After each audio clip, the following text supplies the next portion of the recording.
Después de un largo periodo de inactividad y de mucho trabajo, he vuelto. Pero ahora no voy a hablar de una película de los años 20, sino más bien una película más reciente, pero ambientada en los años 20. Me refiero a Babylon.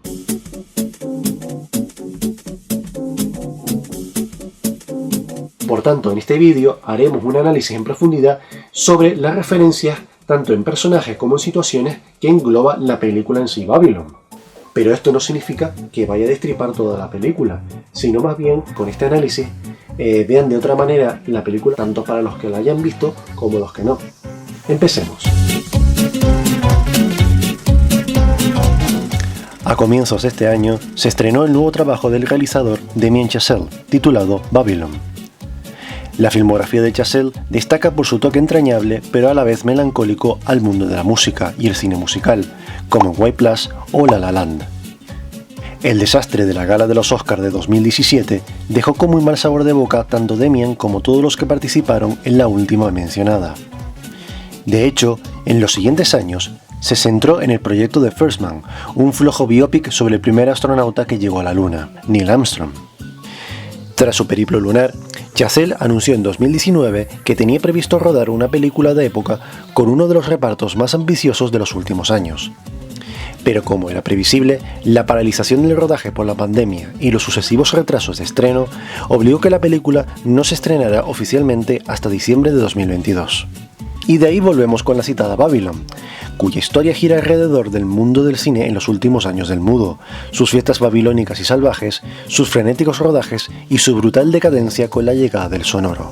Todo ello narrado desde el punto de vista de Manuel, un inmigrante mexicano que se introduce en el mundo del cine, empezando como transportista en una escena inicial de lo más delirante. Poco después, conocerá en dichas fiestas salvajes a Nellie Leroy, interpretada por Margot Robbie, que, en mi opinión, me pareció su interpretación un tanto excesiva y sobreactuada. Y es que el problema de la actriz radica en que la están encasillando en el mismo papel de mujer desequilibrada y con tendencias agresivas, como ya demostró con su caracterización de Harley Quinn en la saga del Escuadrón Suicida, o en Yo, Tonya como una patinadora vulgar y grosera. I never did this. Si hubieran fichado a otra actriz, naturalmente la cosa cambia, pero lo dicho, tener a Margot Robbie como comodín de lo esperpéntico me parece una salida fácil. De la misma manera que el director permite ciertas licencias anacrónicas para representar los locos años 20, añadiendo vestuario, reacciones o incluso bailes no precisamente de la época, perdiendo así autenticidad. A pesar de estos pequeños defectos, no entorpece para nada la narrativa ni la historia. Ya de por sí, la verdadera virtud de esta película es la manera en cómo el director ambienta o incluso contextualiza todo ese mundo mágico de la etapa muda, en la cual vemos una serie de personajes envueltos en esa orgía de alcohol, de droga, de música desenfrenada y rodajes asfixiantes. Aparte del apartado técnico y argumental, ¿qué es lo que hace especial Babylon? Bueno, pues como ya dije al principio, el diseño de los personajes. Y es que cuando fui a verla en el cine en su momento, empecé, digamos, a captar ciertos aspectos y he llegado a la conclusión de que 9 de esos personajes están inspirados en actores reales. El personaje más destacado de la película, ya por expresividad, es el de Margot Robbie. Aquí vemos a Nellie Leroy, un híbrido de todas esas estrellas del cine mudo que cayeron en desgracia por su conducta inapropiada y sus excesos que no se adaptaron a los modales de la falsamente decorosa industria cinematográfica. Aquí señalo en primer lugar a Mabel Normand, una estrella de la comedia procedente de las barriadas de Nueva York y que ha ido abriendo paso en el cine entre gramos de coca y fiestas sin control, hasta que el escándalo del asesinato de William Desmond Taylor, que ya hablé en un vídeo, dañó por completo su carrera. Por otro lado, también se puede vincular los tristes casos de Alma Rubens y Jean Eagles, dos aspirantes a estrella hundidas por la heroína.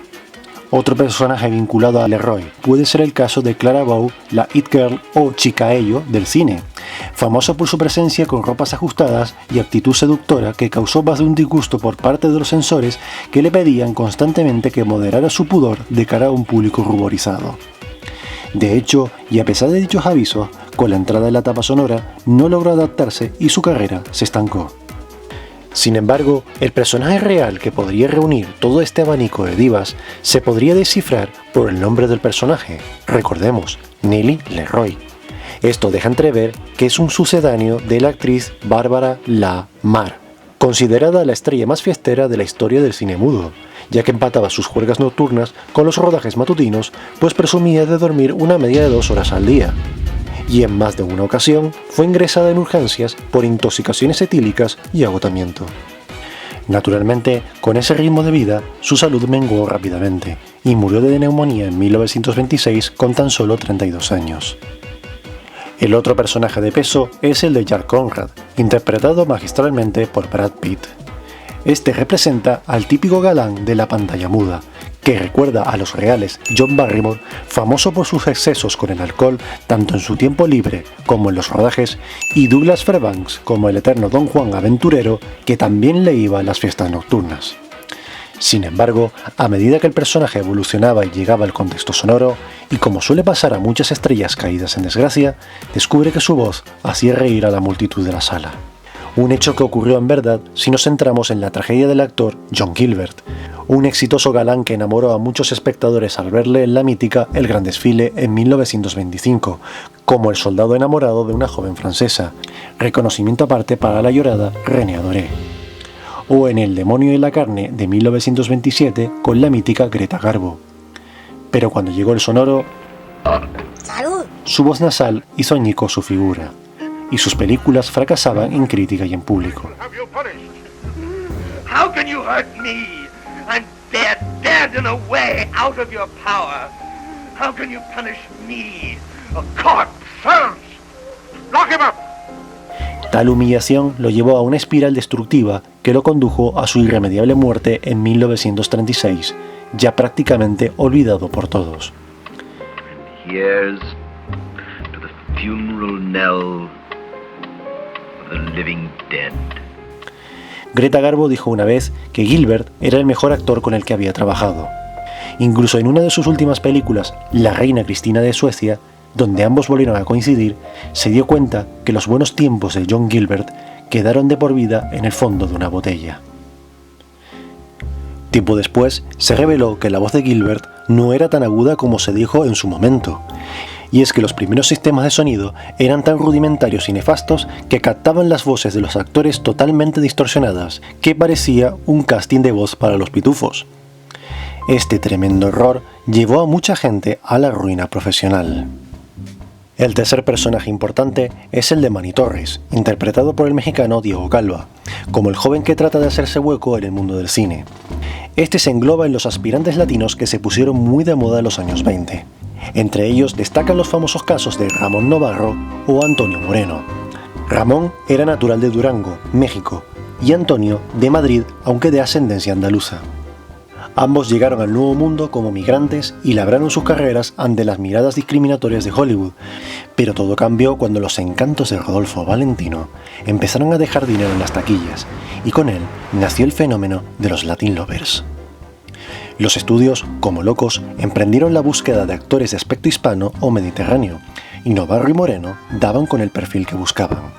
Novarro se convirtió en estrella gracias al hit de Ben-Hur, y Moreno se hizo popular con It.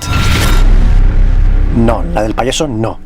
Este It, la exitosa comedia que también encumbró a Clara Bow como sex symbol. Vaya, las tramas empiezan a coincidir, ¿no? Pero la fama no les duró mucho, ya que otra vez, cuando llegó el sonido, el fuerte acento latino de las dos estrellas no los vieron con demasiado agrado para el gusto de los estudios y el público. A esto se sumó los rumores de homosexualidad por parte de Ramón Novarro, pues tuvo una relación con Valentino poco antes de su muerte, y del quien le regaló un consolador de grafito como muestra de su amistad. Ese tentador objeto fue su perdición, ya que en 1968 Ramón fue asesinado por dos delincuentes que prestaban servicios sexuales al anciano actor, con la intención de robarle el dinero de su caja fuerte, sin saber que el antiguo galán estaba arruinado desde que el cine se olvidó de él. Cuando la policía llegó a la escena del crimen, lo encontraron con el consolador metido en la boca de la víctima, o al menos eso dice la leyenda. Para Antonio Moreno, en cambio, logró llevar una modesta carrera y sin escándalos como actor secundario para grandes producciones como su breve papel en Centauros del Desierto de John Ford. Moreno murió un año antes que su colega Ramón en 1967. De latinos e hispanos nos movemos hasta Oriente, con la figura de la exótica Lady Fei Su, interpretada en el film por Lee Jun-lee, basada descaradamente en la imagen de la actriz de origen china Anna May Wong. Anna se hizo mundialmente famosa por ser la primera mujer oriental en protagonizar un largometraje y con el sistema Technicolor titulada The Toll of the Sea, sobre la turbulenta relación entre una joven china y un náufrago americano. Tras esto, tuvo dificultades para conseguir mejores papeles debido al racismo que residía en la sociedad del momento, hasta que su intervención en la superproducción de Douglas Fairbanks El ladrón de Bagdad en 1924 como villana secundaria, acabó granjeándose así una imagen de mujer fatal de Oriente. Tal es así que ya entrado el sonoro, compartió pantalla con nada menos que con Marlene Dietrich en El Expreso de Shanghái. Su exuberante belleza y caracterización robaba por completo el protagonismo de Marlene, lo cual irritaba a los productores. Dichos problemas le asumían una presión constante sumada a su dependencia al alcohol que menguó su salud hasta que a comienzos de 1961 su corazón dejó de latir con apenas 55 años. En cuanto al colectivo afroamericano, tenemos al personaje de Sidney Palmer, encarnado por Jovan Adepo. Aunque tiene ciertas similitudes con el personaje de Al Johnson en El cantor del jazz, sobre todo en la escena del betún, en realidad se entrevé una radiografía sobre el colectivo de color en su intento de adentrarse en el cine a pesar de ser tratados como monos de feria, algo similar a lo que le pasó en la vida real al versátil Paul Robeson, actor, cantante, deportista y activista político que sufrió en sus propias carnes la discriminación desde que obtuvo cierto eco mediático tras protagonizar Body and Soul en 1925, uno de los primeros largometrajes interpretados por negros. Sin pelos en la lengua, Robeson afirmó una vez que en un viaje a la Unión Soviética fue tratado con más respeto y aceptación que en su propia tierra y que dicha razón abrazó el comunismo. Esta declaración hundió por completo su carrera con la llegada de la Casa de Brujas a finales de los años 40, en la que se perseguían a simpatizantes de izquierdas e intelectuales por ser peligrosos para el establishment americano, relegándolo al olvido absoluto hasta su muerte en 1976. También hay que señalar a los personajes episódicos que aparecen en Babylon, como el de Otto von Strasberger, interpretado por el actor y cineasta Spike Jonze, que es un sucedáneo del famoso y polémico realizador Erich von Stroheim, que ya comenté en este vídeo. Al igual que el histérico personaje, Stroheim destacó por sus rodajes aparatosos y disparatados, como ocurrió con sus películas Avaricia o La Reina Kelly, que llevó a sus actores al agotamiento y el enfrentamiento con los ejecutivos por sus interminables filmaciones y derroche presupuestario. Otro personaje, la cineasta Ruth Adler, interpretada por Olivia Hamilton, por cierto, esposa del director Damien Chazelle en la vida real y productora de Babylon, hace referencia a las primeras mujeres realizadoras como Alice Guy, Lois Weber o Dorothy Asner, en constante competencia con una industria generalmente regentada por varones. Constance Wu, encarnada por Samara Weaving, sí, sobrina de Hugo Weaving, el agente Smith de Matrix, recuerda a esas actrices desfasadas de la década de 1910 metidas a productoras tratando en vano de salvar sus carreras, como por ejemplo los casos reales de las ambiciosas hermanas Talmadge o incluso Mary Pickford. Y ya para terminar, el personaje de la segunda esposa de Jack Conrad, que aparece brevemente en el film, la temible húngara Olga Putty, interpretada por Carolina Simsak, está basada, y se nota mucho, en Laia de Putty, estrella famosa por sus personajes de vampiresa de finales de los años 20 y también por su corte de pelo en forma de casco. No sé si tuvo el mismo carácter violento que el de Olga, pero lo que sí se conoce es que Laia era un poco patosa, ya que murió con tan solo 32 años atragantada con un hueso de pollo. También en Babylon tiene cabida personajes reales como el de William Randolph Hearst, que aparece en la escena de la cena aristocrática para tratar de cambiar la imagen de Nellie Leroy con resultados vomitivos. Y luego está Irving Thalberg, interpretado por Max Minghella, un mítico ejecutivo de los estudios, que era el que más éxitos cosechó a lo largo de su corta pero muy agotadora carrera. Su adicción al trabajo acabó menguando su salud de tal modo que murió prácticamente trabajando en su despacho en 1936, con tan solo 37 años.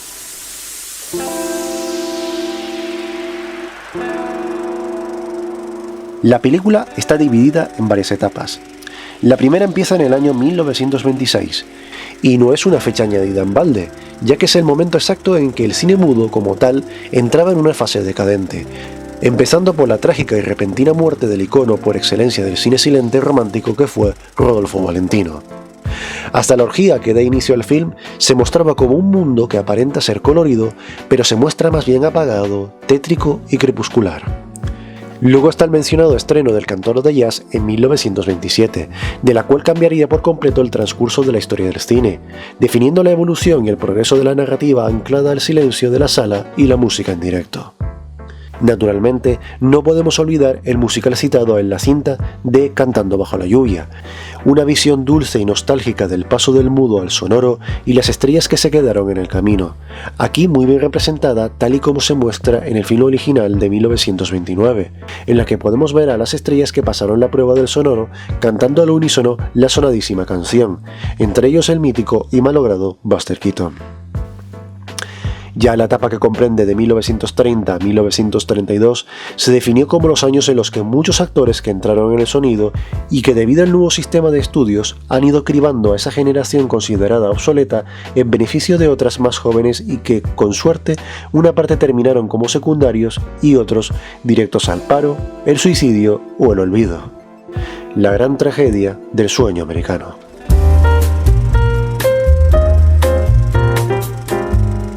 En cuanto a la estructura y narrativa sobre la temática de cine dentro del cine, recuerda mucho a la que empleó Paul Thomas Anderson en Boogie Nights, en la que el protagonista se adentra en la industria del cine para adultos de los años 70 y 80, con su auge y caída, al igual que el resto de los personajes que la acompañan, como si fueran un cúmulo de escenas de carácter teatral hilvanadas una con la otra.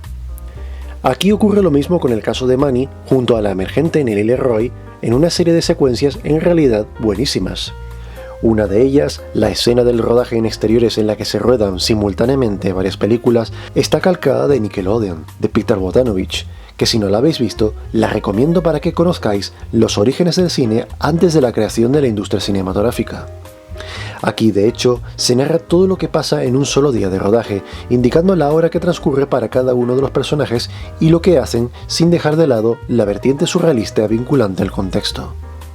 Eso mismo se repite en la escena del primer rodaje sonoro de Nelly, en la que progresivamente se convierte en una auténtica pesadilla a medida que repetían las tomas, y con las cámaras metidas en una caseta insonorizada y sin ventilación debido al tremendo ruido que hacían y con el sistema de sonido más aparatoso posible. Y lo peor era que eso ocurrió de verdad, concretamente en 1929, cuando la directora Dorothy Asner rodó su primera película sonora, The Wild Party. Esta se enfadó con los técnicos de sonido al enterarse de que el micrófono era estático y no podía seguir a la actriz protagonista ya que perdían su voz por completo, que no era otra que Clara Bow. Una vez más, benditas sean las coincidencias. De ahí que Dorothy ideó la denominada y necesaria micro de pértiga, de la cual se utilizaría para todas las producciones desde ese momento hasta el día de hoy. Pero para mí, la escena que más me emocionó era la conversación entre Jack Conrad y Eleanor St. John, interpretada maravillosamente por la actriz Jean Smart, sobre el fracaso, el paso del tiempo y el legado, que es todo lo que engloba conceptualmente la película. Cuando vi esa escena en el cine, me llenó tanto de emoción que, si de verdad te gusta el cine, te darás cuenta que has crecido con esos actores que dieron su vida y su talento para las generaciones futuras, a pesar de su decadencia profesional y personal. Tal y como les pasó a gente como John Gilbert, Clara Bow, Ramón Novarro y otros tantos.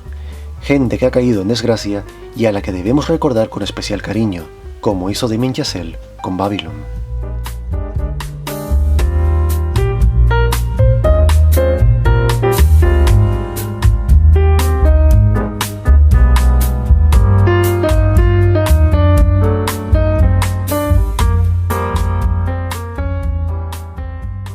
Con el fin de este video análisis de Babylon, abrimos nueva temporada en Historias del Silencio, dedicada a esta etapa de ambición, desenfreno, poder y hasta asesinato.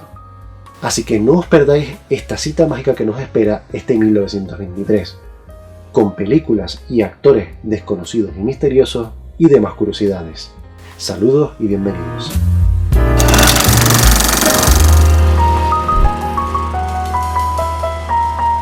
A partir de aquí, la opinión es tuya. Tienes la zona de comentarios a tu disposición. Que si has llegado hasta aquí, es gracias a ti. Si te ha gustado este vídeo, solo tienes que darle al pulgar y compartirlo con tus amigos o conocidos, ya que eso me ayudaría a crecer y proporcionar más vídeos sobre este amplio universo mudo.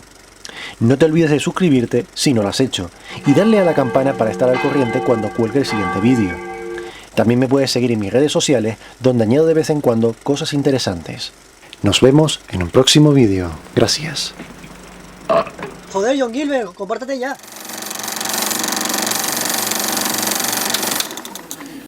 And I'm going to bed.